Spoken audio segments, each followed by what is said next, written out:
स्वागत है एक बार फिर आपका। और इस बार मैं आप सब HPSC एस्पिरेंट्स के लिए एक नई वीडियो लेके आया हूँ।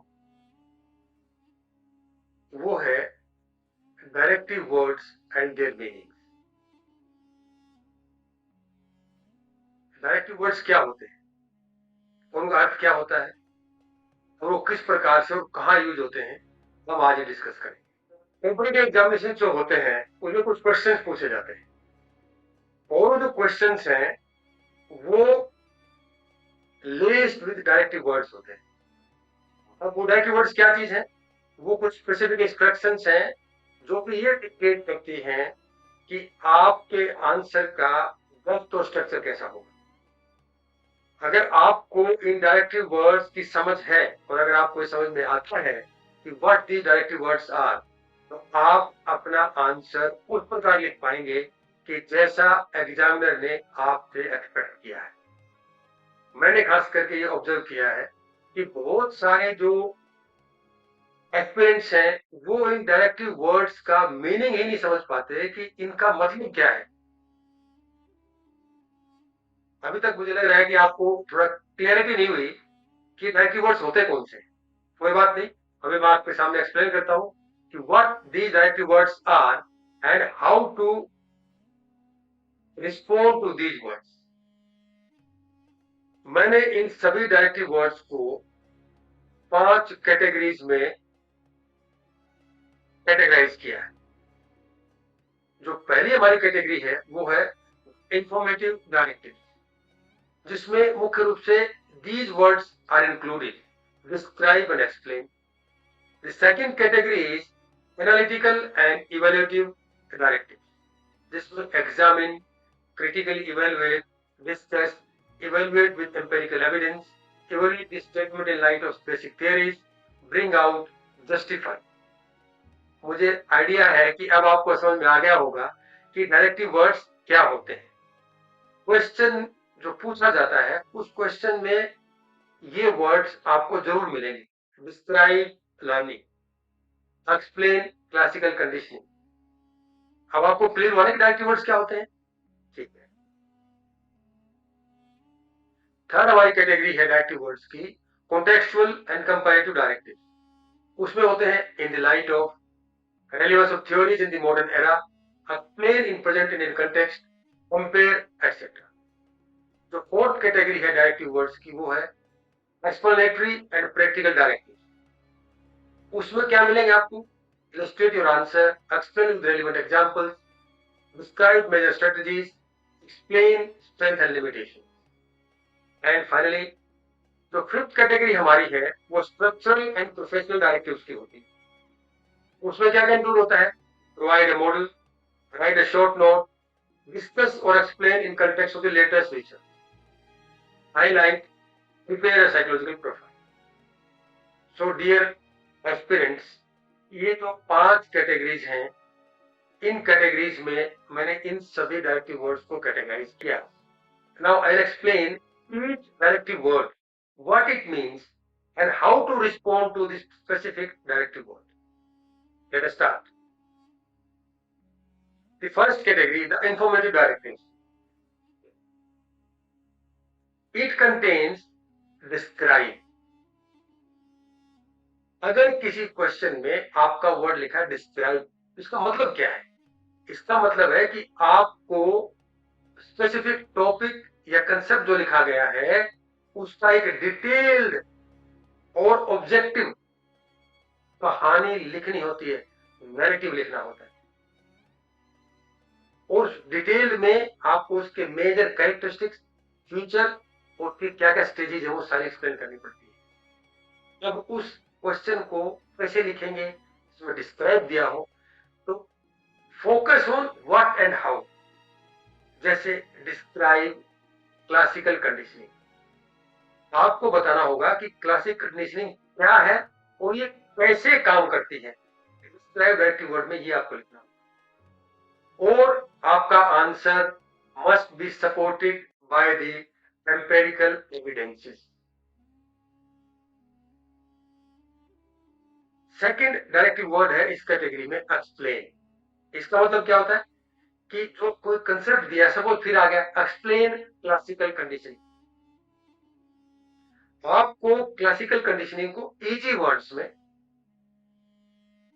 एक्सप्लेन करना होता है ताकि लोग आसानी से समझ सके। इसमें जो मेजर फोकस है वो रहता है आपका व्हाई एंड हाउ, कि why classical conditioning occurs and how it occurs. एक पल के लिए सोचना है, फिर आपको ये इमेजिन करना है कि आप ऐसे व्यक्ति के लिए ये कंसेप्ट लिख रहे हैं जिसको पहले से इसके बारे में कुछ भी नहीं पता है। You to use the definitions, cause and effect linkages, and relevant examples to explain the phenomena. Next हमारी कैटेगरी है एनालिटिकल एंड इवैल्यूएटिव डायरेक्टिव। इसका पहला डायरेक्टिव वर्ड है एग्जामिन। व्हाट इट मींस, इसका मतलब है टू इन्वेस्टिगेट और probe deeper into a topic. आपको एक पुलिस ऑफिसर की तरह उस टॉपिक को डीपली इन्वेस्टिगेट करना होता है ताकि उस इन्वेस्टिगेशन से जो फैक्ट्स निकल कर आए वो आप लिख सको। कैसे आंसर करेंगे इसको? Go beyond the surface level of facts. अगर आपसे पूछ ले क्लासिकल कंडीशनिंग क्या है, इसका सरफेस लेवल क्या होगा? इवन पाउलोजी ने दी, इसमें एक अनकंडीशन स्टिमुलस होता है, कंडीशन स्टिमुलस होता है, अनकंडीशन रिस्पॉन्स होता है। ये सब क्या हो गया? Surface level. नहीं, इसको आपको और डीप में जाना है। नेक्स्ट है आपका डायरेक्टिव वर्ड क्रिटिकली इवैल्यूएट। इसका मतलब क्या है? इसका मतलब है एक पूर्ण रूप से assessment, fair judgement based on evidence. अब यहां पर आप पुलिस वाले की जगह एक जज की कुर्सी पे बैठे हैं। आपको उसकी स्ट्रेंथ और वीकनेस दोनों पता होना चाहिए और दोनों को लेकर के आप किस तरह से उस फिनोमेना को देखते हैं वो आपको लिखना होता है। ये मोस्ट इंपोर्टेंट डायरेक्टिव है और इसमें बहुत सारे एस्पिरेंट्स, इवन स्टूडेंट्स फेल होते हैं इसको लिखने में। अगर कहीं पर क्रिटिकली इवैल्यूएट आ जाता है तो वो लोग उसके सारे कंसेप्ट को लिख देंगे, लेकिन जो बेसिक इसका पॉइंट है that is the strength and weakness को लेकर के what are your views, how to answer, present a balanced view highlighting both merits and demerits. मैं बता चुका हूं आपको, back your arguments with data and evidence. जैसे कोर्ट में वकील अपने सबूतों के साथ पेश होता है, वहीं पर आपको ऐसे डायरेक्टिव में अपने सबूत पेश करने हैं। एकेडमिक साइटेशंस आपको इसमें जरूर लिखनी है और फाइनली आपको एक कंक्लूजन लिखना है कि पूरी तरह से वेल रिस्पोंडेड कंक्लूजन होना चाहिए based on what evidence, based on strength and merit. Next, evaluate with empirical evidence. ये क्लियर है, क्रिटिकली जो इवैल्यूएट होता है ये क्लियर है, जैसा कि हमारा पिछला डायरेक्टिव था क्रिटिकली इवैल्यूएट, उस तरह से होता है। बट इसमें आपको एम्पिरिकल एविडेंस, वही स्टैटिस्टिकल डेटा देना होगा या कोई ना कोई रिसर्च स्टडी का आउटपुट देनी होगी, इसमें ये होता है। नेक्स्ट डायरेक्टिव होता है हमारा डिस्कस। इसका मतलब क्या है? डिबेट। जब हम डिबेट में बैठे होते हैं तो हम क्या करते हैं? दो टीम होंगी, एक फॉर एक अगेंस्ट, एक पक्ष एक विपक्ष। यहां पर जब बात डिस्कस लिख कर आ जाए किसी क्वेश्चन में तो आपको पक्ष और विपक्ष दोनों स्वयं आपको ही उसकी भूमिका निभानी होती है, यानी कि पक्ष और विपक्ष की भूमिका आपको स्वयं निभानी होगी। Then evaluate the statement in light of some theories. लिख देंगे, वो स्टेटमेंट दे देंगे आपको, वो कहेंगे कि इस स्टेटमेंट को इस पर्टिकुलर सिद्धांत के नजरिए से, दृष्टि से आप इवैल्यूएट कीजिए। इसका मतलब क्या है? आपको ये जो आंसर है वैक्यूम में नहीं लिखना है, अंधेरे में तीर नहीं मारने। आपको एक एंकर, जैसे कि आप देखोगे ना कई बार उलझा लेते हैं हम, जो पानी वाले जहाज होते हैं एंकर यूज करते हैं, कैसे रोकते हैं अपने आप को।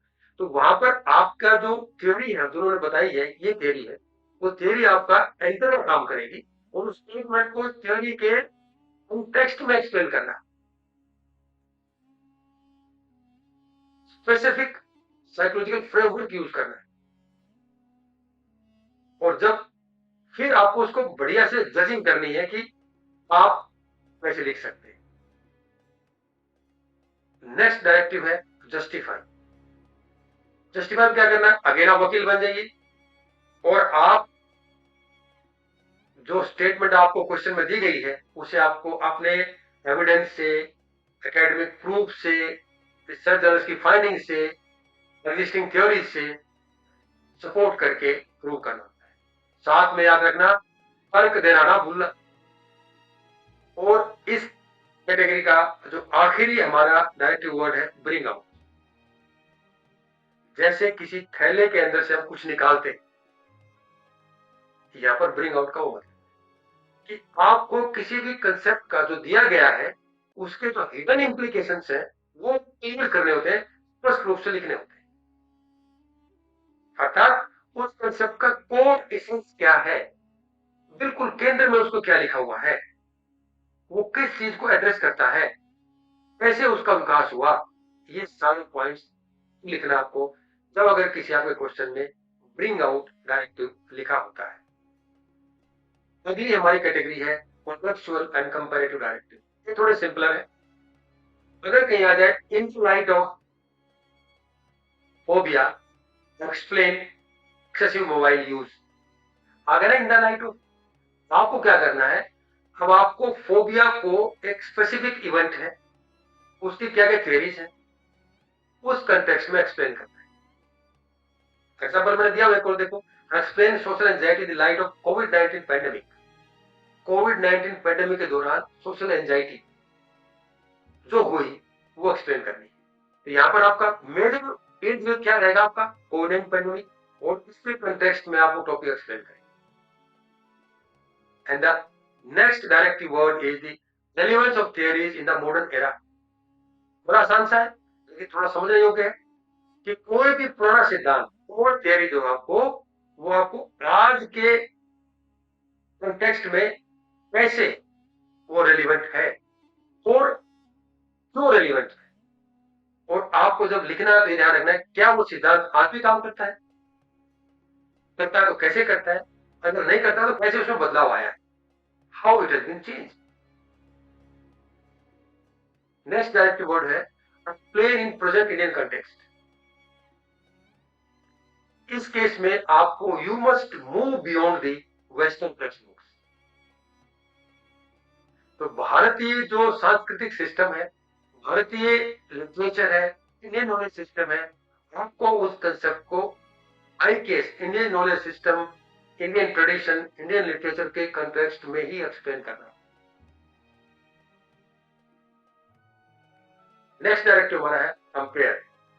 कंपेरेटिव इजी है, इसमें आपको बोथ सिमिलरिटीज एंड डिफरेंसेस इस पे फोकस करना है। आप लिखेंगे कैसे, प्रिफरेबली जब भी कंपेयर आता है तो आप उसका एक टेबल बनाएं और पहले उसकी सिमिलरिटीज लिखें, फिर डिफरेंसेस लिखें और फिर पूरा व्यू पॉइंट लास्ट में लिखें। ये कंपेयर का मीनिंग होता है क्वेश्चन आंसर के पैटर्न। अगली हमारी कैटेगरी है एक्सप्लेनेटरी एंड प्रैक्टिकल डायरेक्टिव। जैसे एक आ जाएगा इलस्ट्रेट योर आंसर और एक्सप्लेन विद रेलेवेंट एग्जांपल। इसका मतलब क्या है, मनोविज्ञान में इलस्ट्रेशन का मतलब है केस स्टडी या कंक्रीट एग्जांपल। लिखें कैसे इसके, you must move from the abstract theory to real world scenario.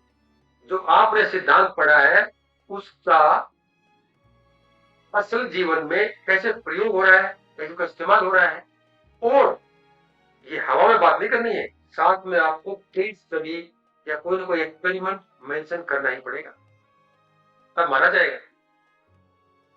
अगला हमारा डायरेक्टिव है डिस्क्राइब मेजर स्ट्रेटेजीज। इसका मतलब होता है हाउ टू, कैसे लिखना, कैसे। मेजर स्ट्रेटेजी में आपको फोकस करना होगा टेक्निक्स पर, इंटरवेंशन पर, थेरापीज पर, साइकोलॉजी प्रोसेसेस पर, एक्सेट्रा। अगर आपसे पूछ ले कि डिस्क्राइब मेजर मेमोरी स्ट्रेटेजीज, तो मेमोरीज के सिद्धांत तो लिखने हैं, साथ में ये भी बताना है कि मेजर स्ट्रेटेजीज क्या क्या मेमोरीज की, जैसे थिंकिंग। नेक्स्ट आपका डायरेक्टिव है एक्सप्लेन स्ट्रेंथ्स एंड लिमिटेशंस। बिल्कुल ये तो बैलेंस्ड क्रिटिक होता है कि आपको उसकी कंसेप्ट की स्ट्रेंथ, उसकी लिमिटेशंस दोनों लिखनी है। वहां कहां पर वो स्ट्रेंथ, उसकी बढ़िया से वो सिद्धांत काम करता है, किस फील्ड में, किस एरिया में, और कहां पर वो सिद्धांत फेल है। नेक्स्ट है मेथोडोलॉजिकल कंसिडरेशन। ये सिंपल सा है। इसका मतलब है आपको फ्रेमवर्क और रिसर्च मेथड यूज करने हैं किसी कंक्लूजन के लिए। जैसे कि आपने कैसे डेटा कलेक्ट किया, कैसे एनालिसिस किया, लिमिटेशंस हैं उसके स्पेसिफिक मेथड्स की। एक तरह से जो रिसर्च पेपर आप लिखते हैं ना, तो उसमें पूरा मेथड्स आपको लिखना होगा। तो इसमें आपके टूल्स हैं, वेरिएबल्स हैं, रिसर्च डिजाइन हैं, ये सारे के सारे बहुत ही स्पेसिफिक और ब्रीफली लिखने होते हैं। और जो अंतिम हमारी कैटेगरी है स्ट्रक्चरल एंड प्रोफेशनल डायरेक्टिव। पहला जो डायरेक्टिव आएगा वो आएगा प्रोवाइड मॉडल। कोई बड़ी बात नहीं है, ये एक आपका विजुअल और कंसेप्चुअल फ्रेमवर्क के ऊपर डिपेंड करता है। ठीक है, तो आपको क्या करना होगा, मॉडल देने के लिए एक फ्लो चार्ट बनाना है। अगर आपको कोई मेमोरी मॉडल पूछ ले तो आपको क्या करना होगा, पूरे मेमोरी का, sensory memory, short term memory, long term memory कैसे, फिर एपिसोडिक, ऐसे सारे, इस तरह से आपको एक फ्लो चार्ट बना करके उसको एक्सप्लेन करना। फिर आगे अगर को राइट शॉर्ट नोट, थोड़ा सिंपल है, आप लोग फेमिलियर भी है इससे, फिर भी एक कंसाइज समरी लिखनी होती है। शॉर्ट नोट का मतलब कंसाइज समरी। अगर आपने पीएचडी की है तो आपने देखा होगा कि जब आपने थीसिस बनाया था, उसके बाद यूनिवर्सिटी कहती है कि आप पूरे थीसिस की एक समरी भी हमें दीजिए। उस समरी में आपको क्या करना होता है, हर सेक्शन की एक छोटी समरी बनानी होती है और फिर उस समरी को पूरी तरह से कंसाइज रूप में सबमिट करना होता है। वही काम होता है राइट है शॉर्ट नोट के संदर्भ में। नेक्स्ट है डिस्कस और explain in context of latest research. यदि आपने लर्निंग को आप लेटेस्ट रिसर्च के कंटेक्स्ट में एक्सप्लेन कीजिए। ये क्या टेस्ट करता है, प्रोफेसर लाइक क्वालिटी टेस्ट करता है डायरेक्टली। तो आपको पिछले 5-10 साल की रिसर्च पर्टिकुलर फील्ड में कैसे हुई वो आपको एक्सप्लेन करना है, और इसके लिए आपको रेफर करना होता है कोई ना कोई जर्नल, कोई ना कोई बुक। और नेक्स्ट हमारा डायरेक्टिव है highlight. This means emphasis on something. यहां पर आपको फुल हिस्ट्री, पूरा इवेल्युएशन, पूरा किस तरह से बन के वो आया, ये सारी चीजें आपको नहीं लिखनी होती हैं। आपको इसमें मोस्ट इंपोर्टेंट स्ट्राइकिंग या इन्फ्लुएंशियल एस्पेक्ट्स ऑफ टॉपिक या स्ट्राइकिंग फीचर्स या उसके कैरेक्टरिस्टिक्स या डिमांडिंग फीचर्स, ये सब इसके अंदर लिखने होते हैं। अर्थात मेन मेन बिंदु आपको हाईलाइट या करने होते। दोस्तों अंतिम बात, प्रिपेयर साइकोलॉजिकल प्रोफाइल। आपने देखा होगा जब आपने पीजी की तो किसी न किसी टेस्ट का आपने कोई प्रोफाइल तैयार किया होगा। जब हम प्रोफाइल तैयार करते हैं तो हम टेस्ट के हर एस्पेक्ट, हर पार्ट की एक समरी बनाते हैं, फिर उस सारे का एक 1 पेज प्रोफाइल तैयार करते हैं।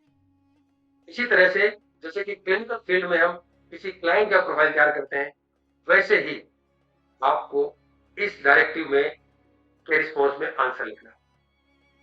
अगर आप कैसे लिखेंगे, you have to synthesize behaviour, history and traits into a one description. दोस्तों मेरी तरफ से इतना ही। Best wishes from my side. आप अच्छे से समझिए इस डायरेक्टिव वर्ड के अगेंस्ट आपको किस तरह से रिस्पॉन्स आपको लिखना है, ये बहुत इंपॉर्टेंट है। फिर भी अगर आपको कोई क्वेरी हो तो आप मुझे ईमेल कर सकते हैं rajsuji@johomail.com। Thanks for watching.